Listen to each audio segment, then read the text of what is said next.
Hello, my dear students. Let's study today and understand the lesson The Adventure of the Mason. Let's know and understand the author, that is Washington Irving. He lived from the year 1783 to 1859.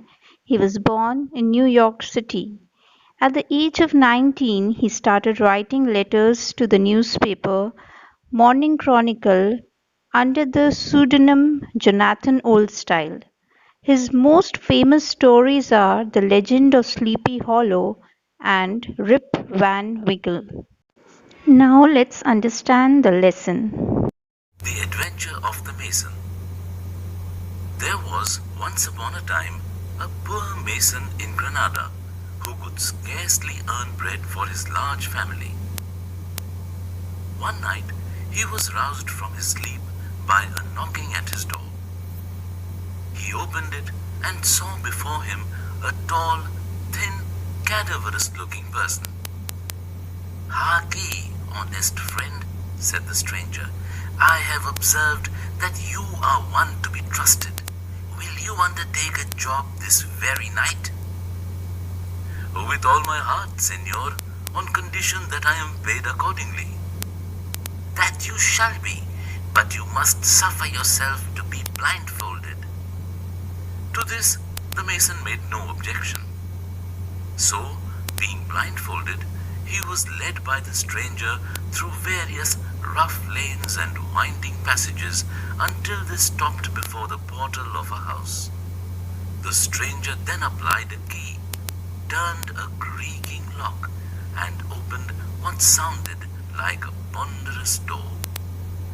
They entered, the door was closed and bolted, and the mason was conducted through an echoing corridor and a spacious hall to an interior part of the building. Here the bandage was removed from his eyes, and he found himself in a court dimly lighted by a single lamp. In the center was the dry basin of an old Moorish fountain, under which the stranger requested him to form a small vault, bricks and mortar being at hand for the purpose. He worked all night, but without finishing the job. Just before daybreak, the stranger put a piece of gold into his hand, and, having again blindfolded him, conducted him back to his dwelling. "Are you willing," said he, "to return and complete your work?" "Gladly, senor, provided I am so well paid." "Well then, tomorrow at midnight I will call again." He did so, and the vault was completed. "Now," said the stranger, "you must help me to bring forth the bodies that are to be buried in this vault." The poor mason's hair rose on his head at these words. However, he followed the stranger with trembling steps into a retired chamber of the mansion, expecting to see some ghastly spectacle of death, but was relieved on seeing 3 or 4 portly jars standing in one corner. They were evidently full of money, and it was with great labor that he and the stranger carried them to their tomb. The vault was then closed, the pavement replaced, and all traces of the work were erased.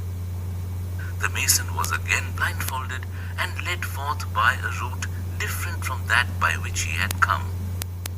After they had wandered for a long time through a confusing maze of lanes and alleys, they halted. The stranger then put 2 pieces of gold into his hand.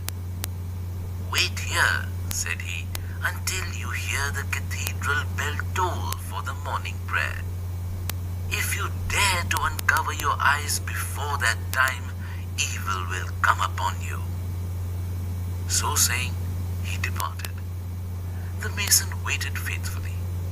The moment the cathedral bell rang, he uncovered his eyes and made his way back home. He reveled with his family for a whole fortnight on the profits of his 2 nights' work, after which he was as poor as ever. he continued to work a little from year to year. As he was seated one evening at the door of his hovel, he was approached by a rich old curmudgeon who was noted for owning many houses and being a griping landlord. The man eyed him for a moment from beneath a pair of thick, anxious eyebrows. "I am told, friend, that you are very poor." "There is no denying the fact, senor. It speaks for itself." "I believe then that you will be glad of a job and will work cheap." "As cheap, my master, as any mason in Granada." "That's what I want. I have an old house fallen into decay, which costs me more money than it is worth to keep it in repair, for nobody will live in it. So I must come up with a way to patch it up and keep it together at as small an expense as possible." The mason was accordingly conducted to a large deserted house that seemed going to ruin. Passing through several empty halls and chambers, he entered an inner court, where his eye was caught by an old Moorish fountain. He paused for a moment, for a dreaming recollection of the place came over him. "Pray," said he, "who occupied this house formerly?" "A pest upon him," cried the landlord.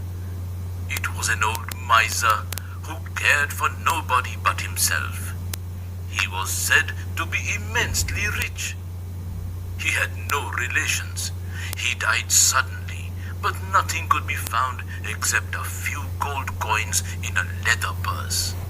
The worst luck has fallen on me, for since his death people pretend to hear the clinking of gold all night in the chamber where the old miser slept, as if he were counting over his money, and sometimes a groaning and moaning about the court. Whether true or false, these stories have brought a bad name on my house, and not a tenant will remain in it."